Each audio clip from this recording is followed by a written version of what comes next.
Nós temos feito exposição bíblica esse ano na Epístola aos Romanos. E agora nós então chegamos já ao capítulo de número 2.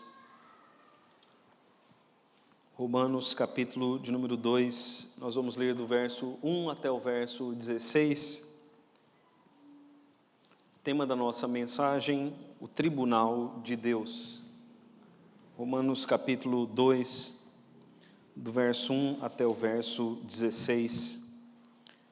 Diz assim a palavra de Deus: Portanto, és indesculpável, ó homem, quando julgas a quem quer que sejas, porque no que julgas a outro, a ti mesmo te condenas, pois praticas as próprias coisas que condenas. Bem sabemos que o juízo de Deus é segundo a verdade contra os que praticam tais coisas. Tu, ó homem, que condenas os que praticam tais coisas e fazes as mesmas, pensas que te livrarás do juízo de Deus? Ou desprezas a riqueza da sua bondade, tolerância e longanimidade, ignorando que a bondade de Deus é que te conduz ao arrependimento? Mas segundo a tua dureza e coração impenitente, acumulas contra ti mesmo ira para o dia da ira e da revelação do justo juízo de Deus, que retribuirá a cada um segundo o seu procedimento, a vida eterna aos que, perseverando em fazer o bem, procuram glória, honra e incorruptibilidade, mas ira e indignação aos facciosos, que desobedecem à verdade e obedecem à injustiça. Tribulação e angústia virão sobre a alma de qualquer homem que faz o mal, ao judeu primeiro e também ao grego. Glória, porém, e honra e paz a todo aquele que pratica o bem, ao judeu primeiro e também ao grego, porque para com Deus não há acepção de pessoas. Assim, pois, todos os que pecaram sem lei, também sem lei perecerão, e todos os que com lei pecaram, mediante a lei serão julgados, porque os simples ouvidores da lei não são justos diante de Deus, mas os que praticam a lei hão de ser justificados. Quando, pois, os gentios que não têm lei procedem por natureza de conformidade com a lei, não tendo lei, servem eles de lei para si mesmos. Estes mostram a norma da lei gravada no seu coração, testemunhando-lhes também a consciência e os seus pensamentos, mutuamente acusando-se ou defendendo-se. No dia em que Deus, por meio de Cristo Jesus, julgar os segredos dos homens de conformidade com o meu Evangelho. Vamos orar, meus irmãos. Senhor nosso Deus, rogamos, Pai, a Tua presença aqui e pedimos a ação do Teu Espírito em nossas vidas. Sabemos, ó Pai, que o Espírito Santo, Ele age por meio da palavra. Por isso rogamos a Ti, ó Santo Espírito, que por meio da Tua palavra o Senhor venha estar agindo essa noite, levando-nos ao quebrantamento, ao arrependimento, levando-nos, ó Deus, à consciência do Teu santo tribunal que irá se manifestar, que nós, Pai, cada um de nós venhamos a nos preparar para esse dia. Que o inimigo, Pai, seja repreendido, que a Tua palavra, ó Pai, seja clara aos ouvidos e aos corações, que não haja nenhuma confusão. É a oração que nós fazemos em nome de Jesus. Amém. Meus irmãos, nesse texto, o apóstolo Paulo, ele nos fala sobre o tribunal de Deus. Mas é importante, para esclarecer esse texto, nós olharmos para o texto anterior, os textos que nós já pregamos no mês passado. No contexto que antecede, o apóstolo Paulo, ele falou a respeito do Evangelho. Paulo começa Romanos falando a respeito do Evangelho, da boa nova de salvação, porque o Evangelho é isso. Evangelho é a boa nova da salvação de Deus aos pecadores, por meio de seu Filho. O Evangelho é que Cristo veio ao mundo para tomar o lugar de pecadores na morte e trazer-lhes a salvação. Por isso o apóstolo Paulo diz no versículo de número 14, que nós como igreja somos devedores a todos os homens. Paulo também diz ali que nós devemos estar sempre prontos a pregar este Evangelho a todas as pessoas, como Cristo ordenou, ide por todo mundo e pregar o Evangelho a toda criatura. Paulo diz ali no verso de número de número 16, que nós não devemos nos envergonhar do Evangelho.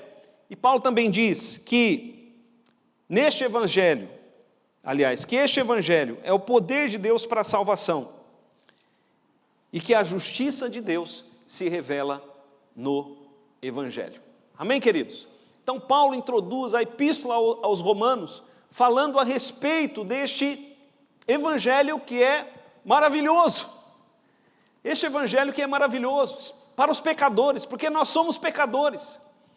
E o que nós precisamos como pecadores é da mensagem do Evangelho, é da boa nova da salvação de Deus para nós, porque caso contrário, meus irmãos, estaríamos perdidos, não haveria esperança para nós, se não fosse o Evangelho. Mas em seguida, se nós olharmos ali a partir do verso de número 18, Paulo fala a respeito daqueles que rejeitam a Deus, daqueles que rejeitam o seu Evangelho. E essa rejeição sistemática, concisa dos homens por Deus e pelo seu Evangelho, faz com que Deus entregue os homens aos seus próprios pecados. Veja ali o verso de número 24, onde Paulo diz: por isso Deus entregou tais homens à imundícia. Verso 26, por causa disso Deus entregou tais homens a paixões infames. Verso de número 28, o próprio Deus os entregou a uma disposição mental reprovável, ou seja, Deus entregou os homens ao pecado, porque rejeitaram a Deus, porque rejeitaram ao seu Evangelho.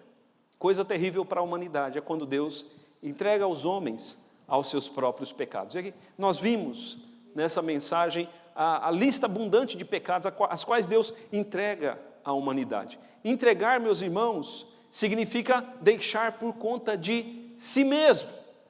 E aqueles que são entregues aos pecados, eles certamente terão que enfrentar a ira de Deus, como nós vemos lá no capítulo 1, verso de número 18, a ira de Deus se revela do céu. E agora, no capítulo de número 2, após falar do Evangelho, após falar a respeito da rejeição que os homens sistematicamente têm contra Deus, Paulo fala agora no capítulo 2 de Romanos a respeito do tribunal de Deus. E meus irmãos, quando nós falamos a respeito do tribunal de Deus, e eu quero lembrar os irmãos que lá em Atos, quando Paulo falou no tribunal de Félix, sobre o tribunal de Deus, sobre a justiça de Deus, domínio próprio e o juízo vindouro, aquele governador ficou tão amedrontado que disse: Paulo, pare de falar. Mas a intenção de Paulo, ao falar sobre o tribunal de Deus, meus irmãos, é nos mostrar o quanto nós somos pecadores, nos mostrar que haverá um julgamento final, mas nos mostrar também que Deus tem para nós ainda o seu Evangelho. Amém, queridos? O propósito final de Paulo é falar a respeito do Evangelho. Mas para falar do Evangelho, Paulo precisa mostrar a nossa condição, porque o Evangelho só faz sentido para pecadores. Se nós não tivermos a consciência de que somos pecadores, não vamos sentir a necessidade do Evangelho, mas uma vez que olhamos para as nossas vidas e vemos o quanto somos pecadores, vemos então o quanto nós precisamos também do Evangelho.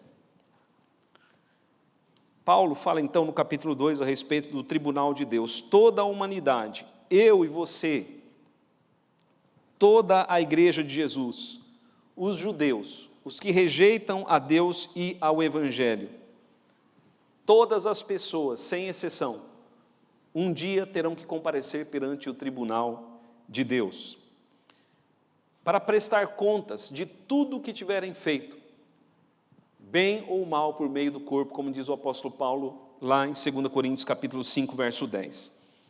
O diabo, meus irmãos, o diabo já convenceu este mundo, e o diabo tem convencido muitos crentes de que não haverá um tribunal final, de que Deus é amor e que ninguém vai ser condenado pelo tribunal de Deus. Mas esta versão, ela não se encontra nas Escrituras.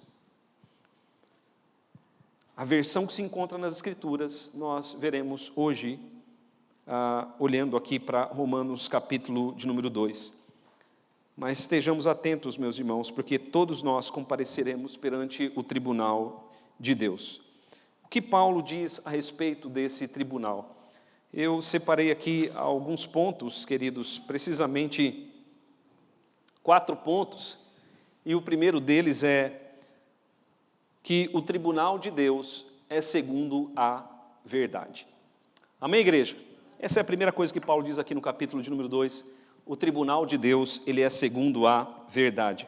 Veja ali dos versos 1 a 3 comigo, onde Paulo diz assim: portanto, és indesculpável, ó homem, quando julgas a quem quer que sejas, porque no que julgas a outro, a ti mesmo te condenas, pois praticas as próprias coisas que condenas. Pois sabemos que o juízo de Deus, a palavra que aparece como juízo aí a palavra juízo significa julgamento, né? O julgamento, o ato de julgar. Sabemos que o juízo de Deus é segundo a verdade contra os que praticam tais coisas. Tu, ó homem, que condenas os que praticam tais coisas e faz as mesmas, pensas que te livrarás do juízo de Deus? Veja mais uma vez o verso de número 2, onde ele diz assim: bem sabemos que o juízo de Deus é segundo a verdade. Vamos falar isso juntos, meus irmãos? Bem sabemos que o juízo de Deus é segundo a verdade. Então o tribunal de Deus, queridos, nos julgará segundo a verdade. Talvez alguém esteja se perguntando: pastor, que verdade? A verdade sobre mim e sobre você.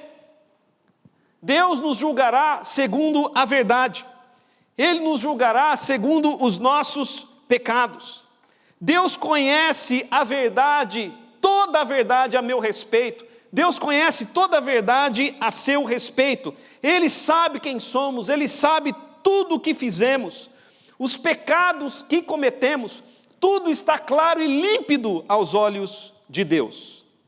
Podemos esconder de todas as pessoas, podemos esconder até de nós mesmos, e constantemente fazemos isso, mas não podemos esconder de Deus. O pecado, queridos irmãos, ele trouxe efeitos sobre a nossa mente. Nós costumamos falar sobre os efeitos noéticos do pecado, e o pecado nos tornou tão perversos, que nós constantemente julgamos os outros e absolvemos a nós mesmos. Nós olhamos para as pessoas ao nosso redor, nós olhamos para as pessoas da nossa família, da nossa cidade, e dizemos: lá vai um pecador. Mas quando olhamos para nós mesmos, justificamos os nossos próprios pecados. É o juízo ou a justiça própria, a nossa justiça própria, que não tem valor nenhum diante de Deus.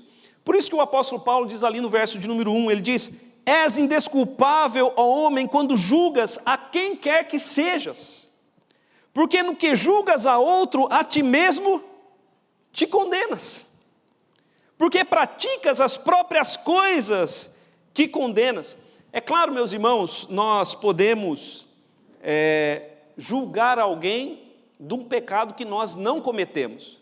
Mas o que o apóstolo Paulo quer dizer aqui, que quando nós consideramos o outro pecador e absolvemos a nós mesmos, esquecemos que todos nós somos igualmente pecadores. Eu lembro um episódio com a igreja, de que certa feita, lá em João capítulo 8, trouxeram a Jesus uma mulher que foi pega em flagrante adultério. A mulher foi pega na cama com outro homem, trouxeram a Jesus. E disseram a Jesus: olha, Senhor, esta mulher foi pega em flagrante adultério.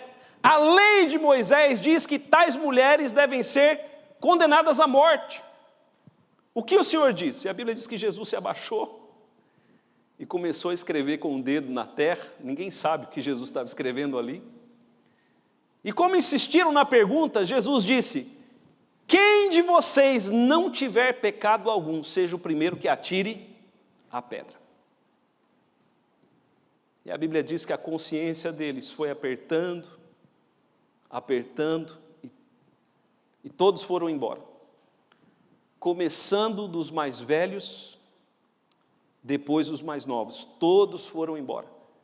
E Jesus disse assim: mulher, ninguém te condenou?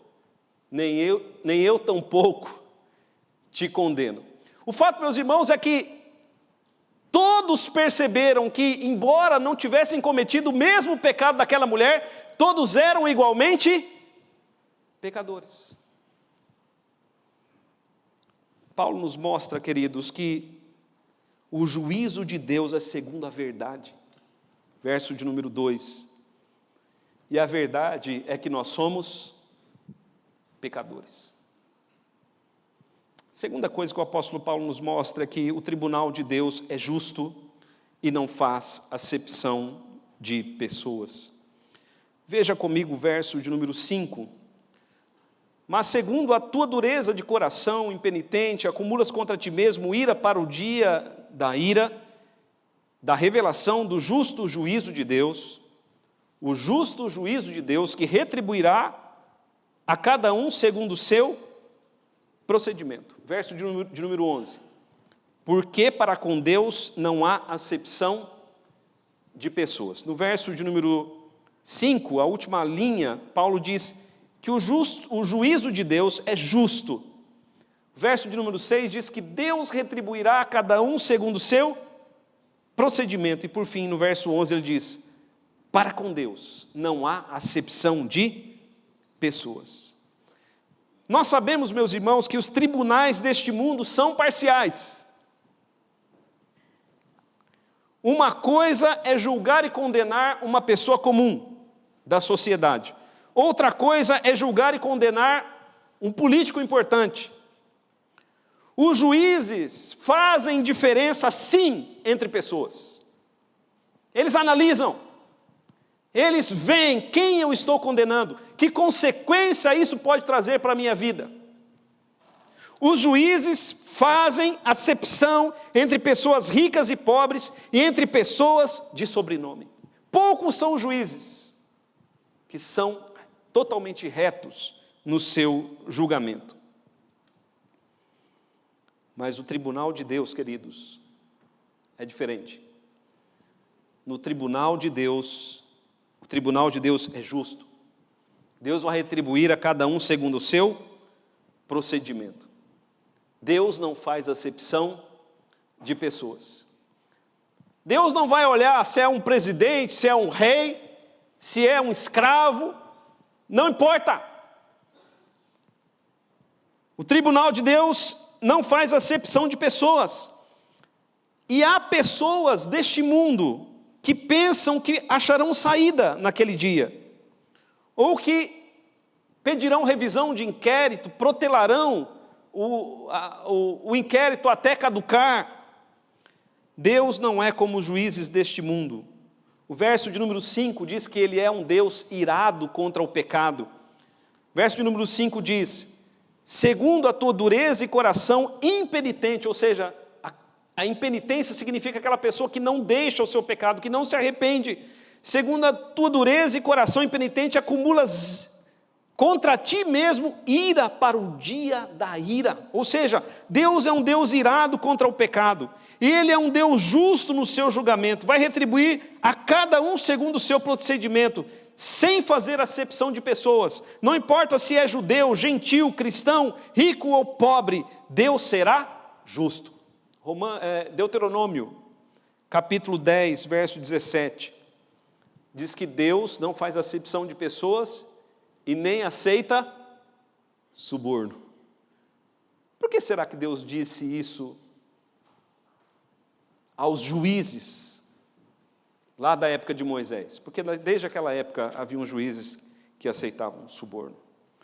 O tribunal de Deus, meus irmãos, terceiro ponto, o tribunal de Deus tem como critério de julgamento a sua santa e perfeita lei. Veja ali a partir do verso de número 12, o critério do tribunal de Deus, o critério de julgamento é a santa lei de Deus. Veja a partir do verso 12. Assim, pois, todos os que pecaram sem lei, também sem lei perecerão. E todos os que com lei pecaram, mediante a lei serão julgados. Porque os simples ouvidores da lei não são justos diante de Deus, mas os que praticam a lei hão de ser justificados. Quando, pois, os gentios que não têm lei procedem por natureza, de conformidade com a lei, não tendo lei, servem eles de lei para si mesmos.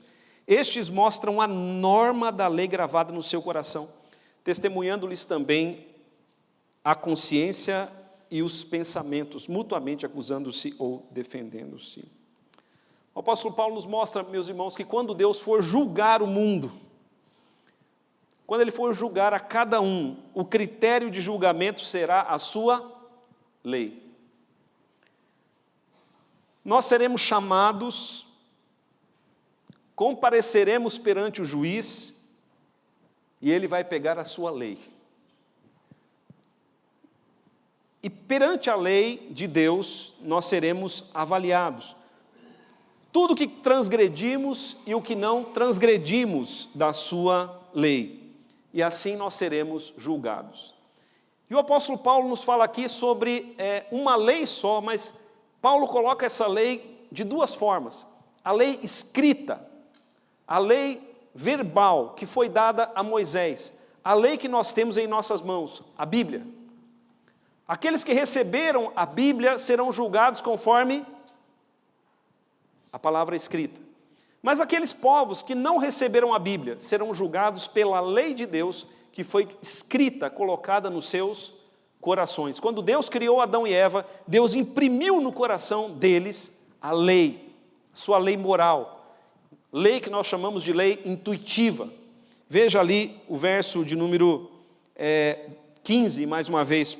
Paulo diz assim, eles mostram, aqueles que não têm a lei escrita, mas andam de conformidade com a lei, eles mostram a norma da lei que foi gravada no seu coração, testemunhando assim a consciência e os pensamentos, ou seja, todos nós temos a lei de Deus, e é por essa lei que nós seremos julgados. E a conclusão, queridos, que chegamos, quando ouvimos Paulo dizer que seremos julgados pela lei, a conclusão que chegamos é que certamente seremos condenados. Se Deus nos julgar pela sua lei, nós certamente seremos condenados. Porque eu faço uma pergunta aqui e você não precisa responder, para não haver constrangimento. Quem aqui não transgrediu a lei de Deus? Todos nós transgredimos. E mesmo que você conseguisse, daqui para frente, cumprir toda a lei, isso não apagaria o que você já fez. Uma pessoa pode viver a vida inteira de maneira justa, mas se ela cometer um assassinato, ela será condenada por esse assassinato.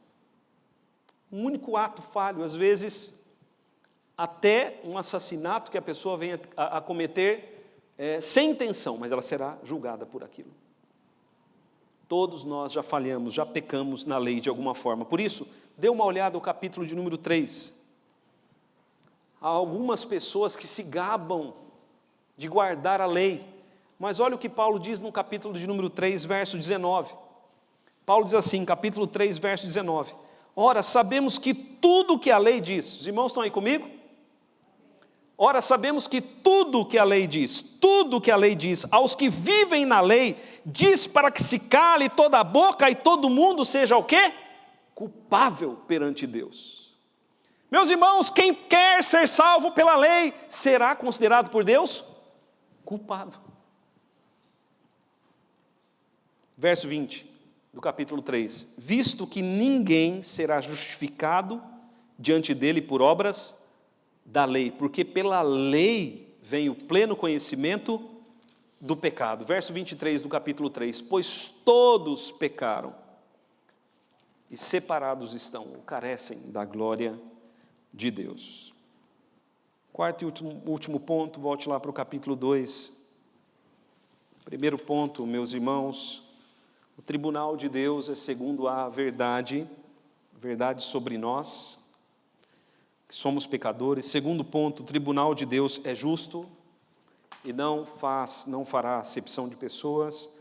Terceiro ponto, o tribunal de Deus tem como critério, ou terá como critério de julgamento a sua santa lei.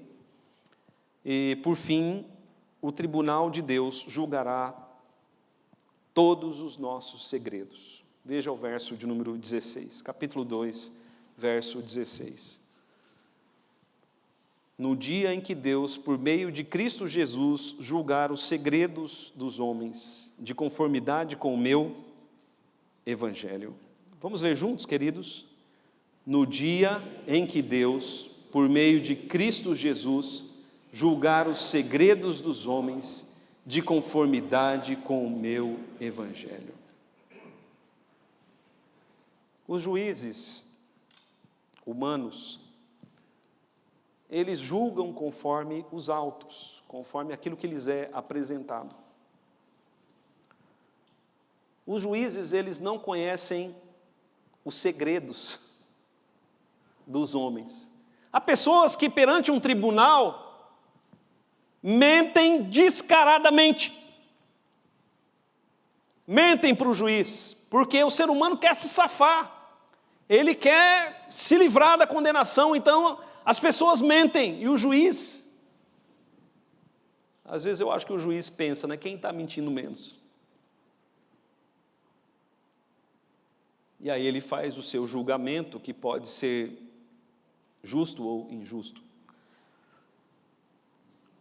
Mas Deus sabe tudo sobre nós, Deus conhece os nossos pensamentos todos, conhece as intenções dos nossos corações.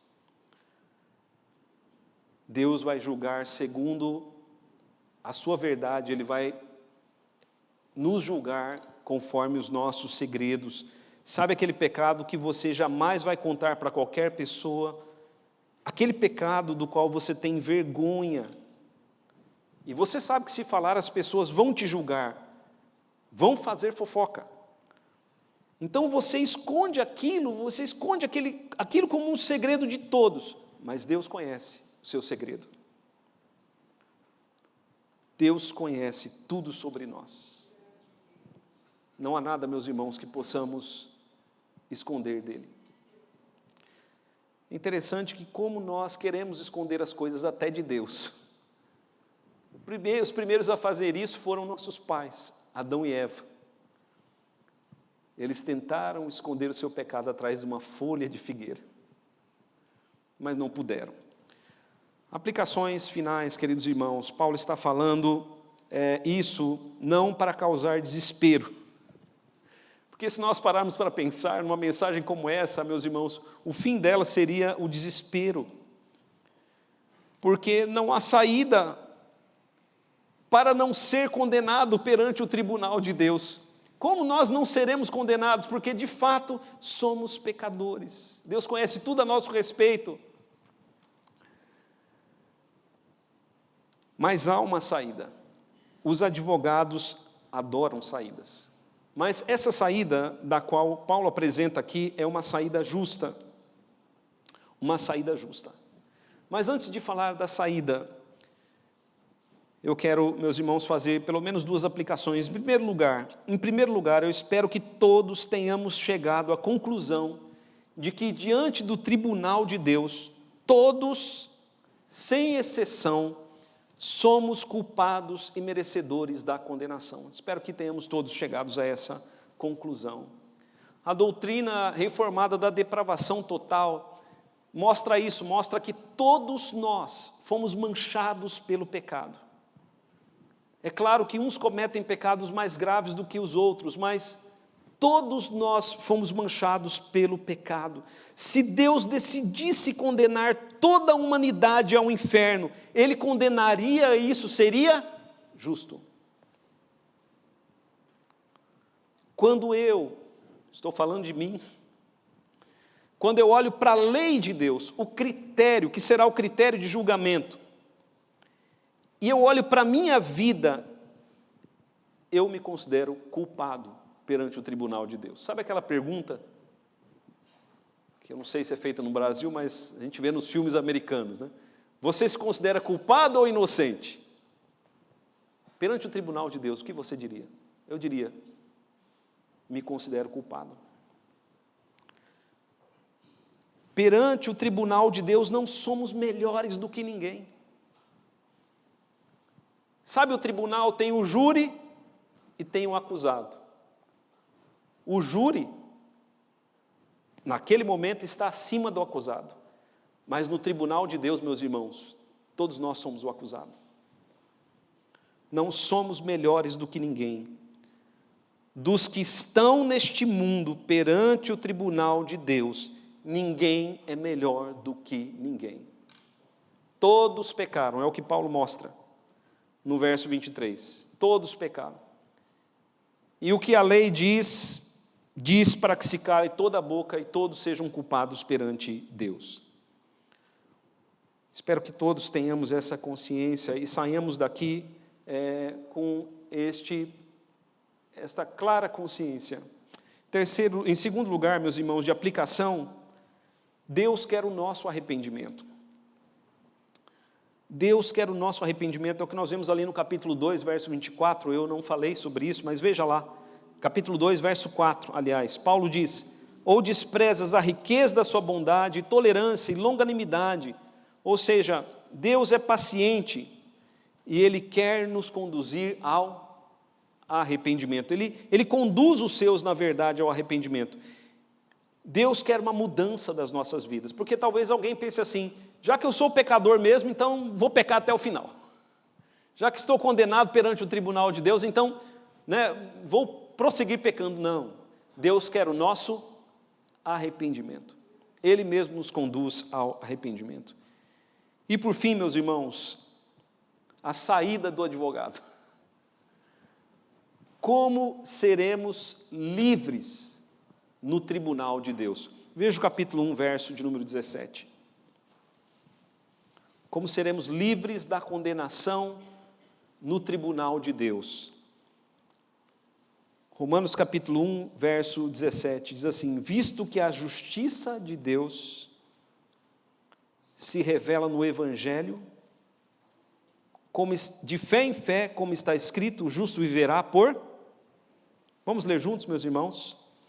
Visto que a justiça de Deus se revela no Evangelho, de fé em fé, como está escrito, o justo viverá por fé.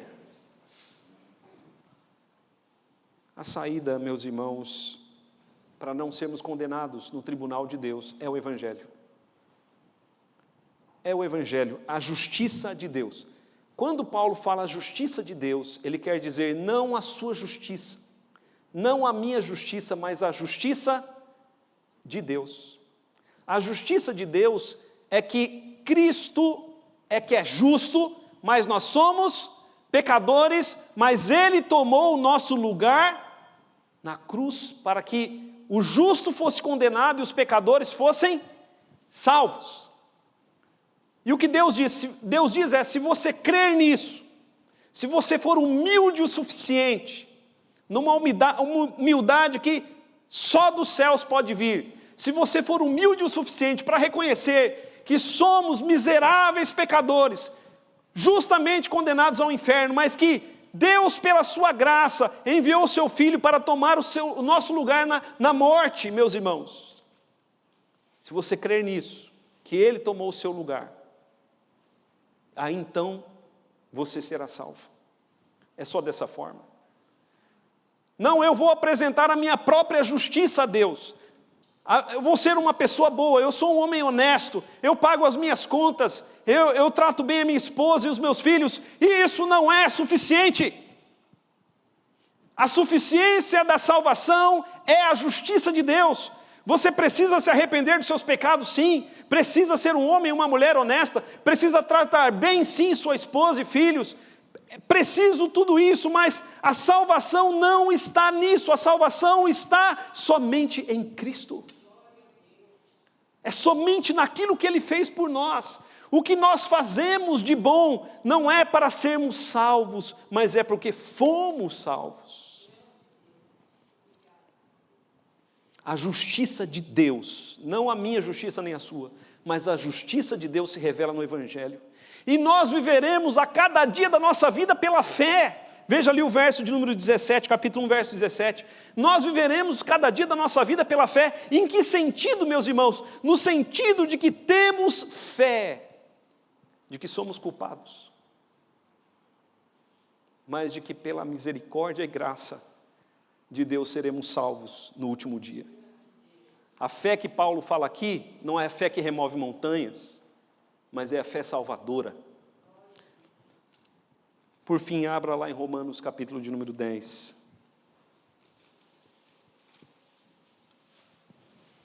Romanos, capítulo de número 10.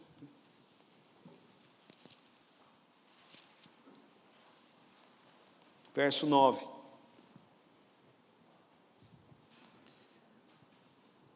Se com a tua boca confessares Jesus como Senhor,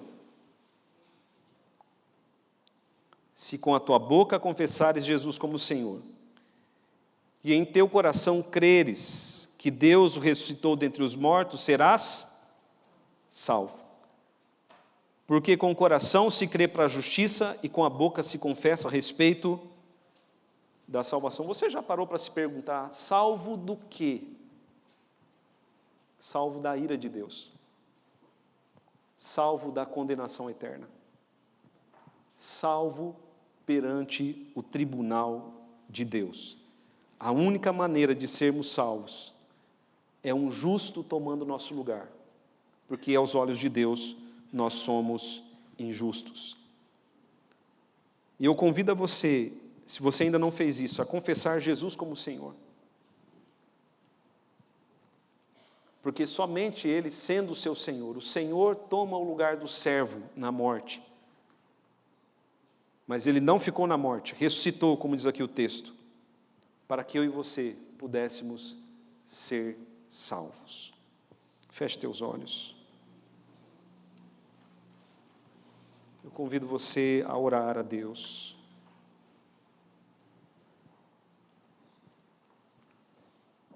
Coloque-se agora, eu sei que ainda não é o tempo ainda chegará, mas em oração, coloque-se agora diante de Deus, o juiz. É melhor conversar com o juiz agora, do que conversar com ele no último dia. Confesse a ele os seus pecados, porque o juízo dele é segundo a verdade. Confesse a Ele os seus pecados e se arrependa, porque Ele não faz acepção de pessoas. Confesse a Deus os seus pecados, porque o pecado é tão somente a quebra da lei de Deus, e a lei é o critério de julgamento. Conte a Deus os seus segredos, não esconda nada dele. Peça a Ele perdão e misericórdia. Busque o arrependimento e louve a Deus, louve a Deus, louve a Deus porque Ele enviou Jesus para te trazer a salvação, louve a Deus porque Ele enviou Jesus para tomar o seu lugar na morte, louve a Deus porque Ele enviou Jesus, porque se não fosse a justiça de Cristo, não haveria nenhuma esperança, mas nós temos a esperança do Evangelho da graça. Senhor nosso Deus, eu oro agora juntamente com os meus irmãos, reconhecendo que diante dos Teus olhos, somos pecadores. O Senhor conhece a verdade a nosso respeito, a verdade a nosso respeito que nós escondemos, usamos máscaras, ó Deus, mas o Senhor nos conhece sem as máscaras. O Senhor nos conhece na nossa intimidade. Ó Deus amado, perdão pelos nossos pecados. Perdoe, Deus, as nossas intenções, nossos pensamentos, nossas ações. Perdoe, ó Pai, os nossos pensamentos, nossos pecados. Que o Senhor tenha misericórdia das nossas vidas. Ó Deus amado, quantas vezes quebramos a Tua lei, várias vezes, diariamente quebramos a Tua lei. Somos falhamos em te amar sobre todas as coisas, falhamos em amar o próximo como a nós mesmos, mentimos, agimos corruptamente, quebramos a tua lei, e ainda assim, ó Deus, queremos nos revestir de justiça própria diante dos teus olhos. Tem misericórdia de nós. Perdoe, ó Pai, todas as vezes que condenamos o nosso irmão, sendo nós igualmente com ele pecadores. Pedimos, ó Pai, a tua misericórdia. Pedimos, ó Deus, leva-nos a olhar para o nosso irmão com amor, assim como o Senhor olha para nós com amor. E nós te louvamos, ó Deus, te louvamos pelo Evangelho, te louvamos por Jesus Cristo, te louvamos porque Ele é a justiça de Deus. Apresentamos a Ti, Senhor, não a nossa justiça, mas a Tua própria justiça, e aceitamos a Tua própria justiça. Aceitamos que Jesus morreu na cruz, em nosso lugar, para a remissão dos nossos pecados. E agora, Pai, não pertencemos a nós mesmos, mas ao Teu Filho. Que vivamos em novidade de vida, em nome de Jesus que oramos. Amém. Vamos ficar em pé, meus irmãos.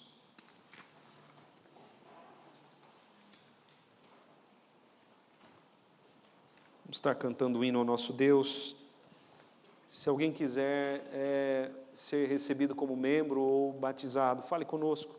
Nós estaremos preparando você. O presbítero Marcos encerrou o ciclo da classe de novos. Não sei se ele está por aqui hoje. Está aqui? Ô Marquinhos, esses dias eu não vi o Ismael, agora não estou enxergando você. Falei para os irmãos ali, com o olho esquerdo estou vendo meio embaçado ainda. Mas vai começar um novo ciclo, né, Marcos? Então, procure a mim, ou o presbítero Marcos, ou o presbítero Júnior, e venha fazer parte dessa classe. Vamos estar cantando esse hino, queridos.